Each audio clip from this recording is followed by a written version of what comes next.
经过了漫长近1个月的时间，时钟多元宇宙设计终于来了，时长足足21分钟。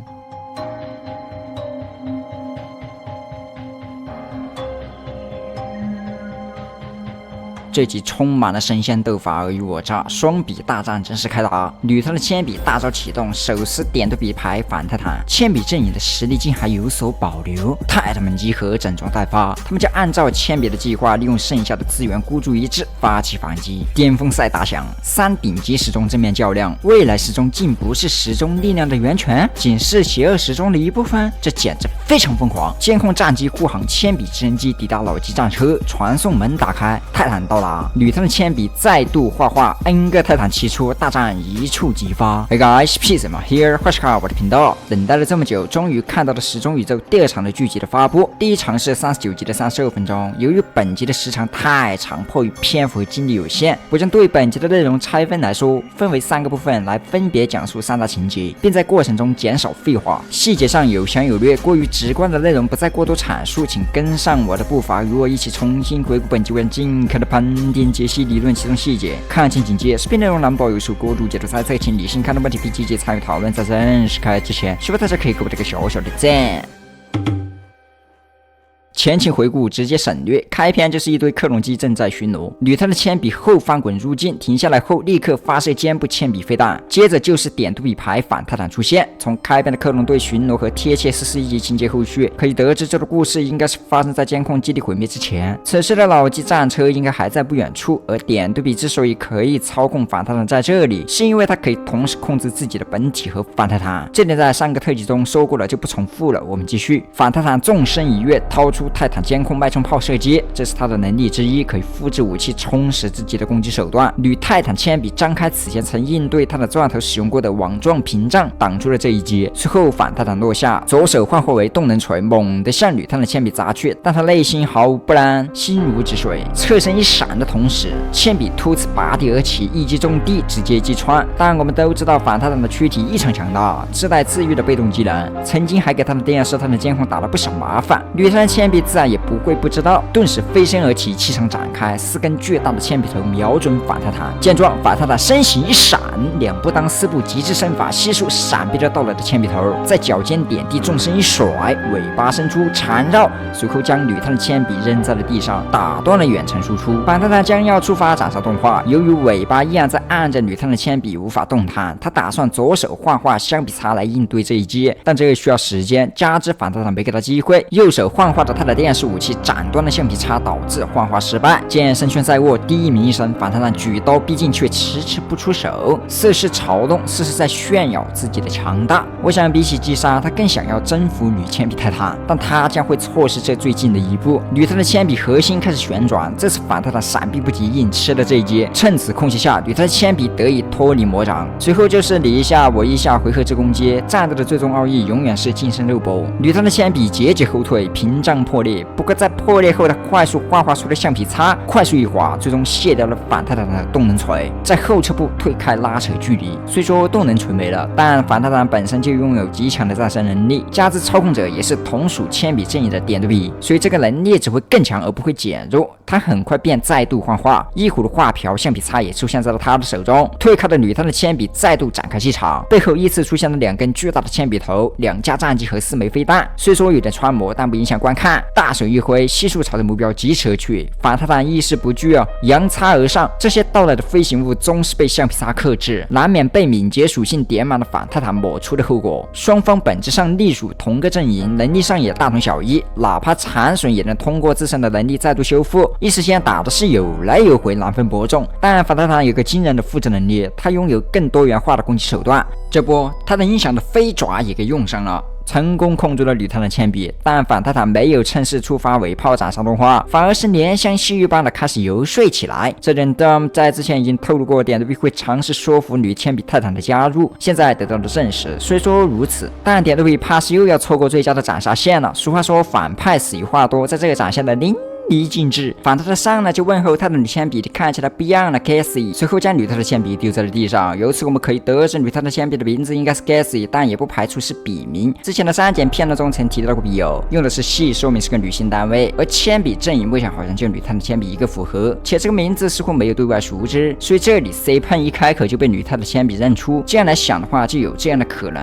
接下来就是对话交流 ，C 喷承认了自己是 C 喷，或者说也不是，而是周围的反特特的实际操控者，真正的本体在别的地方。得知了这个消息的铝特的铅笔站起身来，并表示他从首席铅笔得知了 C 喷都干了些什么。当然，铝特的铅笔并不相信 C 喷会真的伤害那些无辜的孩子。从这点可以看出，之前的点都比应该是个不错的人，这才给了铝特的铅笔这样的感觉，一度不愿意相信这些事情的发生。试想一下，一个与你知无不言的网友，他非常关心你，渐渐的便成为了你另一种的精神寄托。这一度让我回推10几年前跟网友聊天的日子，纯洁无比，十分的美好，真的是无话不谈的与分享。这也会间接的常常想着对面的会是一个什么样的人，而这种幻想往往都是往好处想。一个能与你聊得来的人的形象，在自己的心中往往是高大的。如果说有另一个人说他的不好，你肯定就难以相信，除非亲眼所见。那我想放在女汤的铅笔这里也是如此，他肯定是难以接受的。对于女汤的铅笔提出的质疑 ，C 喷没有正面回答，称这是个有趣的话题，但暂时还不想谈论这个。当然不想，因为你触碰了逆鳞，你那么聪明，应该知道伤害孩子是个什么行为，视为人道所不容。假设 C 喷只是谈论这个话题，那无疑会让女汤的铅笔愤怒，从而影响 C 喷准备收服的计划。所以这里他只字不提，而是调转了话题。C 喷曾尽了最大的努力去尝试说服他的父亲，但结果令他失望。他表示首席铅笔无法理解他，但女汤的铅笔不同，他们有着一些共同点。如果说共同，我想可能是身为笔友的双方有些共情的话题，就像 C 喷所说的，你懂我，我也懂你，他们相互理解。C 喷觉得女汤的铅笔在这点上也会理解他，但是注意看，在 C 喷说出这句话时，女汤的铅笔在后退。我想这个曾经在他眼中的笔友，此刻的形象已经骤然崩塌。对于 C 喷这样的改变，肉眼可见的女汤的铅笔心理防线破损了，已经处在了崩溃的边缘。但 C 喷一样还在尝试说服他，希望女汤的铅笔能够加入，并灌输着 C 喷自己认为的强者法则，那就是一起来证明弱者如何超越强者。但女汤的铅笔显然崩溃了，连言制止 C 喷继续说下去，称其是个叛徒。随后气场展开，背后涌现数把武器以及他的钻头，不过从其纹路来看，显然是画出来的，而不是真的他的钻头来了。贝克的大手快速挥出，拿捏了反泰坦。女汤的铅笔心随意动，手势控制着大手将反泰坦撕碎。这股惊人的力量为什么不早用？难道这就是女汤的铅笔的狂暴模式啊？不想来看，有这样的可能。之前曾透露过女汤的铅笔拥有这项能力，现在来看的话，8成是这个。显著的战力提升，反泰坦仿佛成为了掌中玩物，很快便在各种武器的攻击和拳头中失去作战能力。最后嘴炮洗礼，这股惊人的威势，滚烫的大火收之，反泰坦成为了破铜烂铁。不知道反泰坦还能不能再打个复活赛？毕竟其强大的再生能力简直是个 bug， 仅是个壳子都能变成一个完整的，而且还有个小蜘蛛的伏笔，且看后续了。总的来说，女汤的铅笔这个强大能力的获得也有一定的副作用。从一开始使用到结束期间，它的头部铅笔头在持续破裂，在事后也有着力竭的表现，显然是透支了，也不太持久。这是因为有其他的原因，待会儿我们就能知道。另外，如果看了细致的话，相信一些人会有一种熟悉的感觉。这部分情节是参考了差错传说，可以自己对比一下。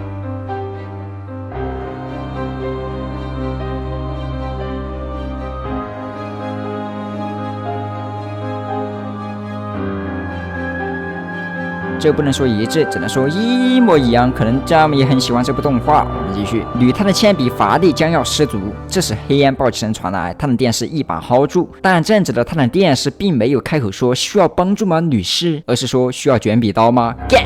可能这就是为什么王者注定是孤独的吧。很快，他的电视将女汤的铅笔传输到了另一个地方，并告诫其多喝热水，好吧，是恢复一下状态。随后看向了一个方向，前方啥也没有，但很快一圈绿光涌现，巨大的建筑群显现。从其绿色主题色以及房顶的铅笔碑来看，应该是铅笔基地。原来铅笔基地在外界是不可见的，算是贯彻了从一开始的隐身伏笔。确认无误后，他的电视传送离开了。随后镜头拉近瞭望塔，两个铅笔人和黄袖电视小哥，不过他手里拿着的像是地摊钻成的同款钻探工具，不知意义何为。黄袖电视很快将其传送去了某处。我想兴许大聪明又要开始聪明了。吕太的铅笔近前，首席铅笔操控着开始画画维修，同时开始与之对话。首席铅笔说道：“你做过头了，你差点人没了。”吕太的铅笔回复：“考虑到目前的现状，我不认为我们能在没有风险的情况下生存下去。”首席铅笔继续表示，吕太的铅笔在那里不是唯一一个泰坦。但说到风险时，首席铅笔支支吾吾。很明显，首席铅笔不是在指责吕太的铅笔的行为，而是担心。他们似乎有所保留，应该是在说吕太的铅笔不该贸然使用先前这样的能力，其中存在巨大的风险。吕太的铅笔不是这里唯一的泰坦，对付 C 喷应该可以交给其他泰坦解决，而不是过早的拿出底牌或是铅笔阵营的求生底气。之所以有所保留，从他们接下来的对话中就能知道了。此时镜头转向了一个发电站式的建筑物。说到发电站，这地方整体设施怎么看都像是一个发电站，难道不是基地？不得而知。与其说发电的，不如说发墨水的。很快，数个铅笔直升机飞出，这些飞机机体下方都带有一个罐子，一共6个，很快便与吕太的铅笔的6根机械臂完成对接，而这些罐子将在本集后面发挥重要作用。届时再说。我们现在再回到二者的对话，吕太的铅笔询问首席铅笔是否确定这样做。从先前的对话中似乎没有明确要怎么做，那确定从何而来？那这个问题应该说的是这些罐子了，所以应该是确定现在要使用这些东西吗？答案显然是的。首席铅笔表示 C 喷的行为真是让人开了眼了，所以从现在开始将不再退缩，同时要竭尽所能战斗下去。但有一个注意的点，那就是为了这场战斗放弃资源是首席铅笔的决定。至于为什么这么说，我想首席铅笔是想为吕太的铅笔分担压力。假如说日后因为资源的问题产生连锁反应，那么追究责任的源头就是首席铅笔了，与吕泰坦铅笔无关。感觉有点中二，但有被感动到。退一步讲，如果真出事儿的话，谁敢怪到你头上，都是你捏出来的。我也相信大部分铅笔人愿意为他去送，所以说这个话题没什么意义，但至少明确了首席铅笔是真的想要参与进去的。在存亡问题上的观点永远是永不妥协。那么之前特辑提到的 B 计划或许就是这个了。我想这些底牌是准备拿来对付外星势力的，但现在老纪实在刚不过了，必须利用所有资源无所保留的去全力对抗，不然可能还没等到外星阵营降临就提前出局，事情已经超出了预估，不得不如此，不然无法生存下去。首席铅笔继续对吕太的铅笔表示可以榨干这些资源里的每一个原子，但别把自己累得精疲力尽。首席铅笔不想失去吕太的铅笔。吕太的铅笔说道 ：“C 喷这样做并不是首席铅笔的责任，相反，也不是吕太的铅笔。”随后寂静无声。无论如何 ，C 喷是首席铅笔创造，他自己多少是有一些内疚的，但一个巴掌拍不响，决定一种因素的往往是多方面的原因，具体看怎么认为。场景转换，来到了泰坦时钟与邪恶时钟斗法的地方。泰坦时钟与之前吕太的铅笔同款的入境方式，倒飞后退，将他击飞的是邪恶时钟。邪恶时钟自登场以来，无论是侧面、正面，亦或是各种透露中，都在表示他的实力有多强大。虽说看似这个角色是突然出现的，但其实在20集到特辑3的这段时间里，邪恶时钟一直都在钟楼的下方，直到神秘角色们彻底破坏了钟楼才得以出现。只不过暂时不明为什么要这样做，神明让先生的线索以及意图也看不清，所以这个话题还需要更多的内容来充实。回到邪恶时钟本身，这个单位不属于某个阵营，只属于他自己。而他的故事也才开始不久，我们对他的了解也不多。不过张表示预计可能会在24年年底前发布一个关于邪恶时钟的故事，届时我们应该能了解更多。既然提到了这一点，难道说41集的这些碎片画面难道真要拉出来放放？这个只能接着再看了。邪恶时钟大步向前，这该嘎的压迫感，他表示他的时钟怎么还不开大？太无聊了。但曾经被称之为最强的泰坦时钟肯定不是待宰羔羊，浓烟之中数道金光乍现，1秒11刀，这招曾经使用过，无需多言。只见他的时钟向前一推，锋利的剑气立刻脱缰，直逼邪恶时钟。但邪恶时钟轻松用光刃将剑气悉数打回。见状，他的时钟欲起光盾，不过太慢了。此时一面更加夯实的蜂窝光盾挡住了到来的攻击，是未来时钟。从他身上散发出的快频率，时钟指针滴答滴答声，不难看出这一击的分量着实不小。未来时钟很快撤下了盾牌，气场展开，背后5道金光乍现，充斥着满满的时间之力。随后他说道，这不是他所预见的未来，既然不是，那么对于未来时钟来讲，他就要去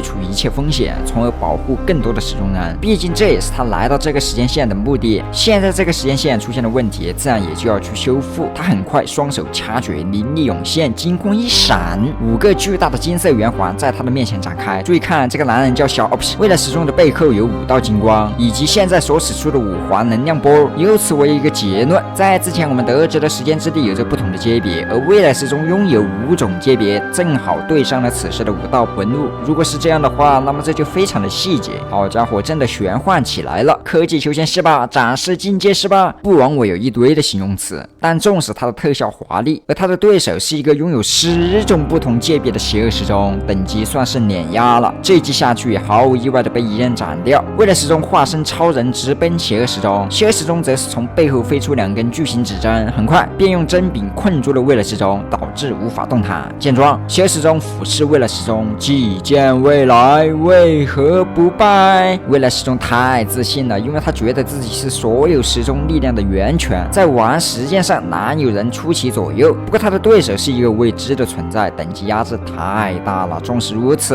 未来时钟依旧不信邪，他挣脱了控制，继续冲撞邪恶时钟。随着一声钟声，他被弹了回来。可以看到，这声过后，包括他的时钟也出现了不适的举动。未来时钟的头也在高频旋转。很明显，刚刚的钟声似乎对时钟人有着一定的反克制作用，起到了与磁铁大同小异的效果，可以理解为玄幻中的精神攻击。短暂使目标无法及时做出反应，脑壳痛。这下不得不安静下来听对话了。邪恶时钟收回了2根指针，随后讲述了为什么未来时钟不是时钟力量的源泉。在1号时间线，首席时钟用了邪恶时钟的力量来复活大时钟，但这部分力量用的太多了，从而导致的除了首席时钟外，其余时钟人全部当场嗝屁。如果按照邪恶时钟的说法，就难怪转移能量时从之前的黄色能量变成红色。这些力量过于霸道，大家都难以承载这些力量，摄取过多后引发的反噬来解释了。这也就意味着未来时钟的力量不是他所认为的源泉，可能在未来时钟的理解里，他觉得是其他时钟人将力量都给了他，所以才会这样说吧。实际上并不是，而是转化了邪恶时钟的力量为己用，仅是邪恶时钟力量的一小部分。得到了这个答案，2个人都惊呆了。他的时钟打破了沉静，向未来时钟开起了玩笑：“他是你爹？你是来搞笑的吗？”此时又一声钟声响起，邪恶时钟表示上课能不能认真点。小插曲过后，邪恶时钟继续讲述，在首席时钟转移力量时，邪恶时钟曾在其中几秒的时间放慢了时间，从而在时间中漫游。对他来说，这简单的几秒钟仿佛经过了1000年之久，让邪恶时钟有了一种假象，那就是创造了一整个多元宇宙的假象。他预示未来所有存在的可能性，选择了最完美的，从而使自己走上了绝对的胜利。我只能评价，想象很丰满，现实很骨感，就跟听书似的，光说不打没意思。既然你来到了这个宇宙，且被冠以邪恶的名头，那我想你的结局肯定不在你的预见之内，能拍出来的那一定就是特殊的。未来时钟也不想听了，直接单戳能量球发起攻击，但没开3度就被一刃破开，再紧跟了一个不知道哪出现的大飞轮。如果是泰坦时钟腰间那个就太大了，不管了，索性这不痛不痒的一击命中了。为了劝导学生好好上课，邪恶时钟不得不使用雷霆手段，再次操控指针攻击未来时钟。但未来时钟面对这些指针就刺是刺不中的，只能像先前一样靠拍，一击中地打了下去。他的时钟见状原地起跳，给我坐下！这下不得不再次听讲了。邪恶时钟继续讲述，有很多方式可以羞辱、击败乃至束缚邪恶时钟，因为它本身也不是不可战胜的，但它必须要成为不可战胜的。在邪恶时钟预知的所有未来时间线中，选择了一条最完美的霸主之路。好，不知道为啥感觉有点牛头不对马嘴，好汉不提当年，更别提未来。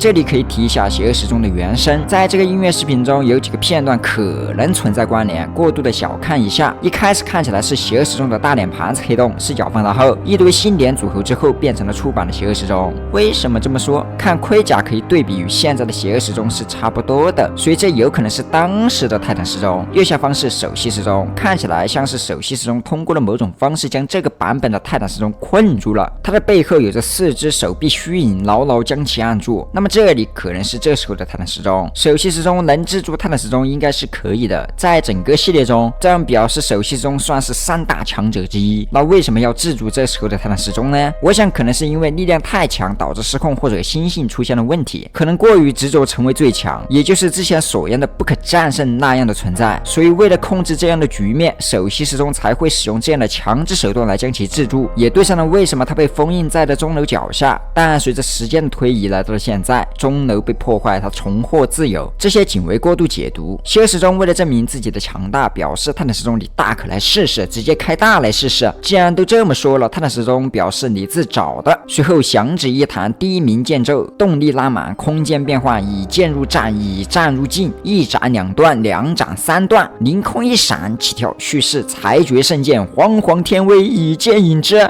这一击给地球开了个窗，好家伙，想必爆炸区域啥也没有了吧？哎，怎么大楼还健在？这其实是用了夸张的手法，从而增加了视角的张力，看得更爽。当然，在这波操作之下，泰坦时钟不出意外的再次过载了，身上出现了与之前大范围时间回溯后一致的症状，此时也用了一致的疗法，时间回复状态。但从泰坦时钟起身后，并未看到邪恶时钟的残骸，之所以没看到，是压根儿没打到。邪恶时钟从背后单手拎起泰坦时钟，嘲讽其先前的招数就是你的大招，随后将泰坦时钟一把丢出。邪恶时钟能破解泰坦时钟的招数不足为奇，其本身就是等级碾压，加之预见未来的能力，破解也是理所应当。所以这本身就不是一场公平的战斗，大家互相都能看到你接下来会干啥，自然而然就有化解的手段，只是看谁能看到更长远的未来。从先前邪恶时钟扒拉了几次，看到了多少未来，就能知晓他在这方面更强。但秉承着以前是以前，现在是现在的准则，未来也是未来，变数都发生在此时此刻，谁又能知道未来会不会突然来个人到以前？所以这些是无从深究的。泰坦时钟站起身来，双方对峙，一剑斩之。但能听到这里滴答滴答的时间放慢了，我们看到的直接就是结果。泰坦时钟的宝剑断了，他尝试3年修复都无功而返，神兵利器减1。随后邪恶时钟从腰间取下了一枚手雷，这不是一颗名字上的手雷，而是可以施加重力控制的手雷。泰坦时钟在其压制下倒头就睡，再次安静了下来。邪恶老师又上课了。千年来，邪恶时钟看到了数百万的可能性，哪怕如此多的可能，但最终的命运全是难逃一死。他还需要再冒次险，将通过他手中的剑获得绝对的统治，亦或是无敌的境界。这下不得不关注一下这把剑了，不知道会不会与那些碎片中的画面有没有关系？难道这把剑是上古神器，能斩断世俗过往，切除前因后果？所以这就是你断臂的原因？想象很多，但很容易偏离这个世界观。目前来看，越来越玄幻了，逐渐偏离了原来的机甲大乱斗。未来再看吧。他的时钟解除了重力控制，但邪恶老师话还没讲完，一脚踹飞，继续讲故事。纵使他的时钟如何反抗，结局不外乎都是失败。这个结果是邪恶时钟最满意的。邪恶时钟会让他的时钟反复体验痛苦和折磨。虽然说现在也在打，也在受苦，面前的这个对手完全无法撼动。就算直到他的时钟认为有希望的那一刻，还会得知更加惊心动魄的真相。这时他的时钟会嗝屁，还会重启一切。初次看这样的对话，我也没看懂，但说到重启，我好像明白了些。我猜测一下，或许在未来，这里所言的真相太大，比如世界毁灭、星球毁灭、宇宙毁灭啥的，大家都难逃一嘎。为了维护这个家园，他的时钟将不得不使用极其逆天的时间回溯，从而重新让这个世界回到最初。但这样做的代价便是使自己要死无疑。虽然说现在的泰坦时钟还没有这个能力，但不代表未来不会有。如果按照这样想，就对上了为什么邪恶时钟看遍了可能性，自己也会死。毕竟宇宙毁灭煞也不胜嘛。纵使邪恶时钟有着暂停宇宙时间的能力，也难免不能永远暂停下去。兴许是邪恶时钟发现了这个秘密，才会为之癫狂。回溯代价要嘎，他自己不想嗝屁。所以说到这里，他的时钟会去重启一切，重启之后便没有了泰坦时钟，也能对应上原生里最后的还原。但这些仅为过度解读脑补。总的来说，就是邪恶时钟已经成长到了能控制宇宙的阶段，但他不想为之豁出小命儿，而是要绝对的成为一个主宰者，统治整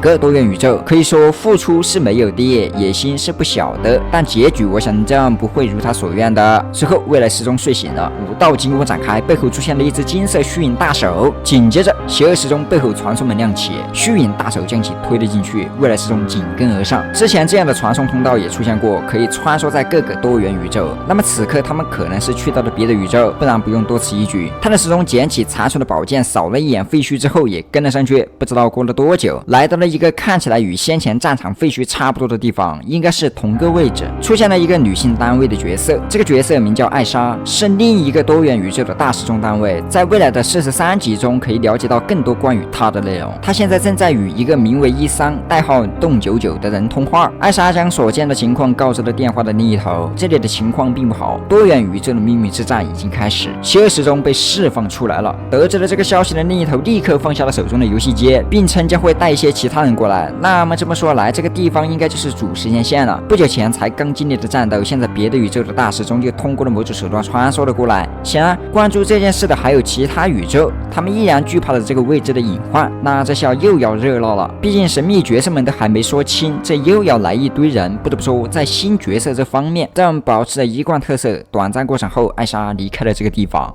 除了前面讲的2个泰坦外，其他泰坦陆续来到了一个地方——电视基地。可以看到，面前的泰坦监控和泰坦电视正在进行部件组装。在上次他们尝试与老纪对波失利，最终听了泰坦时钟的建议后，他们要从老纪战车的内部着手，所以这次中途回来就是做准备的，要以全新完备的姿态再度阻止推土机的前进。可以看到，他的监控安装了新的光盾，同时右手也模块化为了链钩，左手脉冲炮前端新增黑曜石键。以及肩部更换为光炮炮管，泰坦电视则是改动了背部爪的位置，换上了2根看样子像是个发射器的装置，而爪刀武装在了左臂上，电视头新增了2个。组装完成后，电视科学家出来交代事情，他称这些便是他们所能做的了，而后特工将会与之会合。这里提到的特工是谁？这就尴尬了，没有提到有名有姓的人。不知道为啥，我突然想到了低碳钻头。前面的小情节是不是在暗示什么？黄锈电视与低碳钻头2个聪明的人要干什么呢？他俩确实有些符合特工的特征，但这仅为猜测，也不排除是精英队伍的可能。如果有老纪内部的情节刻画，小型单位肯定有用武之地，比如大聪明钻到内部给老纪拉闸关机。不过这太戏剧性了，不太实际，未来再看吧。电视科学家继续开讲，他们现在有一个问题，就是如何在接近老纪时不会被乌泱泱的护航队伍袭击。但电视张口就来，就不能直接传送？其他人可以用传送魔方？显然是不能的。电视科学家解释，传送这个东西都烂大街了，确实如此，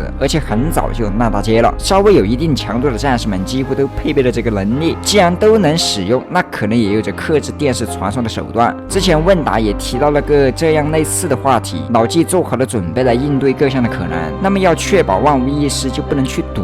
所以得出了一个结论，需要一个新的计划，而这个计划立马就来了。只见首席钻头也来到了这里，他一来就表示，看来只能按铅笔的计划来了。之所以这样，因为前面提到的铅笔方还有所保留的资源，比如这些个罐子等，可能还不止，应该还不止。铅笔阵容要是说哈的话，谁又能知道他们可以通过这个画出个多少东西，老底又有多少？无论如何，这些资源可以为这最终的战斗提供良好的保障。电视传送也能用铅笔直升机布置传送门代替。有了这些东西，他们现在只需要分散老纪周围的前线护航部队注意力，就能抢滩登陆上推土机。那么谁来负责这项任务呢？首席钻头表示，精密监控战机应该可以胜任。但这句话后，他们没有立刻对这个任务的归属拍板，而是满眼2个字啊，资源。电视科学家首先发问首席钻头，铅笔方一直都有足够的资源吗？没等回答，但电视抢话，好，我们在前面打的都没钱买装备了，你们竟还有所保留，或者你们的资源是资源，我们的就不是啦。当我们需要这些资源和帮助的时候，你们在哪里？得给泰坦电视整炸卖了。但这话说的好像首席钻头是首席铅笔似的，话给错了人。首席钻头也很生气，毕竟钻头基地是第一个被瓦解的，99%的钻头人都在这一战中逝去。不过现在还不是讨论这个的时候，而是按照计划开始行动，让他的监控给监控人发送信号，将这个分散前线注意力的任务交给他们了。随后电视科学家告诉泰坦电视，将所有泰坦传送到铅笔基地。此时双红组合到了，在泰坦电视的话语下，4泰坦同框，一起把那小可爱从壳子里掏出来。他的钻头惯性的尖叫被泰坦电视制止，能不能安静点？无语了。场景转换，跳到了前方战场，老纪自走舰上的直升机开始出动。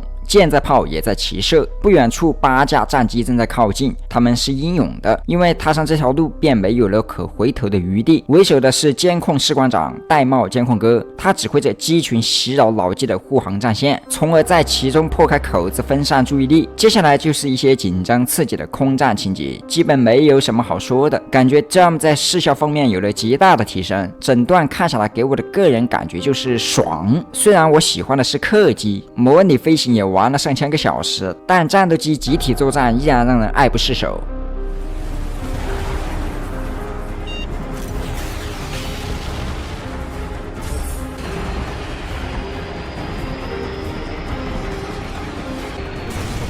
虽然机密监控战机们一架架的坠毁，但他们的牺牲是值得的。他们给这些舰载机制造了不少麻烦，使之不得不派出更多的空中单位来应付，做到了分散注意力的袭扰，从而掩护后方靠近的铅笔直升机群。这些直升机在将要靠近老机时，可以看到机身虚化了，应该是赋予了隐身状态，直接就当着老机的面开启传送阵。短暂时间后，泰坦电视从里面出现，其他泰坦也是如此。他们一起飞向老机，面对突然出现的泰坦，护航飞机们赶快发射导弹阻止，但被泰坦监控顶住。这些量级的攻击，只要不是老纪亲自动手，还是可以轻松化解的。随后，泰坦监控和泰坦电视给老纪头盔开瓢，不过没有什么用。泰坦监控的链钩一甩，谁也不爱。众泰坦在空中边滑边对敌，很快便落在了甲板之上。虽说到达了目的地，但他们此刻也陷入了包围，一堆克隆机围了上来。泰坦电视表示：“嘿，小可爱们，看飞机！”只见天空上方有着一人，是女探的铅笔，他此刻伸展机械臂，不过好像少了2条，之前展示的是6条，看样子在什么地方或者是在靠近途中，估计用了2条，亦或是没有拿出来当做备用。接着发生了惊人的一幕，女探的铅笔将2个罐子对接，罐子内部液体骤然减少，随后在女探的铅笔的背后源源不断的出现了一个又一个的泰坦。我的天哪！你是 3D 打印机吗？只要管够就能一直打是吧？看样子之前画的东西全部都太保守了。随着进一步的原子注入，出现了越来越多直接量产泰坦级别的单位。不过这些泰坦看起来都是之前版本的泰坦，但有一个例外，最后出现的应该是三体宇宙的声纳泰坦。没想到在39集时，未来时钟问话声纳泰坦的答案居然在这里告诉我们了。这算是以另一种形式的方式加入这个宇宙。祝他在这里玩得愉快。话还没说完，他一出场就直接带走一个鸡，精神小伙儿。随后全部同框，女探的铅笔缓缓落下，大战一触即发。本集完。看样子女探的铅笔只要这罐子里的东西管够就能一直画。想必在这一集之前，不少人都小看了女探的铅笔，因为她的表现时而强势时而弱小，令人捉摸不透。但在这集之后就彻底改变了，一个泰坦不够，那就一堆泰坦，量变产生质变，总有可以迎来转机的时候。你也可以将你的想法写在评论区。好了，本期的视频内容到这了，如果你喜欢的话，记得不要忘记点赞关注。我是皮斯曼，我们下个视频再见。